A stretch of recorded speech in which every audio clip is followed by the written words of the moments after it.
जो जमीन पर केंद्र सरकार की योजना चल रही है उसके हालात पर मैं 2 लाइन आपको बताऊंगा। केंद्र सरकार की सबसे बड़ी योजना है प्रधानमंत्री गरीब कल्याण योजना, जिसमें लाभार्थियों को 5 किलो अनाज मिलना है। मैं बिल्कुल दावे के साथ आपको कह रहा हूं, आप जानते भी हैं, 5 किलो अनाज यहाँ किसी को नहीं मिल रहा है, सबको यहाँ 4 किलो अनाज मिलता है।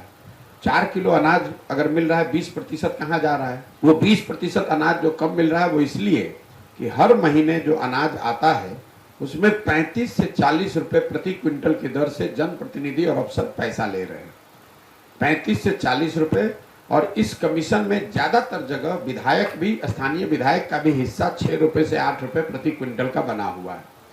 दूसरी जो केंद्र सरकार की सबसे बड़ी योजना है वो आवास की योजना है, प्रधानमंत्री आवास योजना। अभी तक 14 महीनों में जो लोग हमको मिले हैं वो ज्यादातर इंदिरा आवास के लाभार्थी मिले हैं। नई योजना जो है जिसमें लाभार्थियों को 1,40,000 रुपये मिलना है, इसके बहुत कम लाभार्थी हैं, लेकिन जिनको भी 1,40,000 रुपये का लाभ मिला भी है उनको भी 25,000 रुपये से लेकर 40,000 रुपये तक घूस देने के बाद ही ये योजना का लाभ मिला है।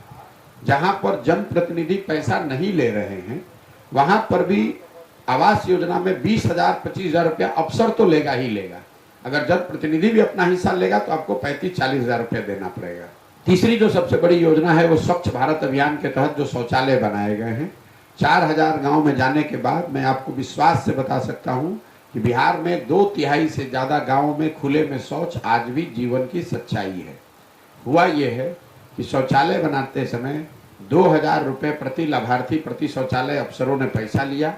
एक ही आदमी को एक ही शौचालय के नाम पर 10 लोगों को पैसा दे दिया गया।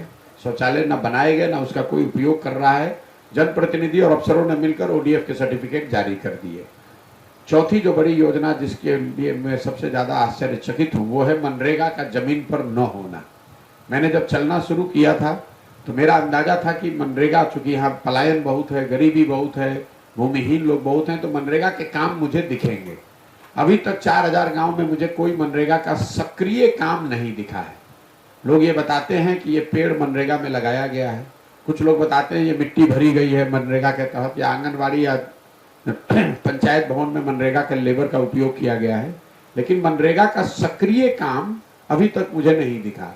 फिर मैंने अगर आंकड़ों में इसको देखा, भाई क्या बात है, तो पता चला जैसे पिछले वित्तीय वर्ष में बिहार सरकार का मनरेगा का यूटिलाइजेशन है 39%। मतलब अगर 100 रुपया हम लोग मनरेगा का बजट दिल्ली से ला सकते थे तो हम लोग अपनी लापरवाही की वजह से सिर्फ 40 रुपया ही लेकर आए। और जो 40 रुपया आया, मनरेगा में पीसी का दर सभी योजनाओं से ज्यादा करीब 40% है। तो 100 रुपया में 60 रुपया आया ही नहीं, जो 40 रुपया आया उसमें 40%, मतलब 16 से 20 रुपया घूस चला गया। जमीन पर 20 से 25 रुपया ही पहुंचा है।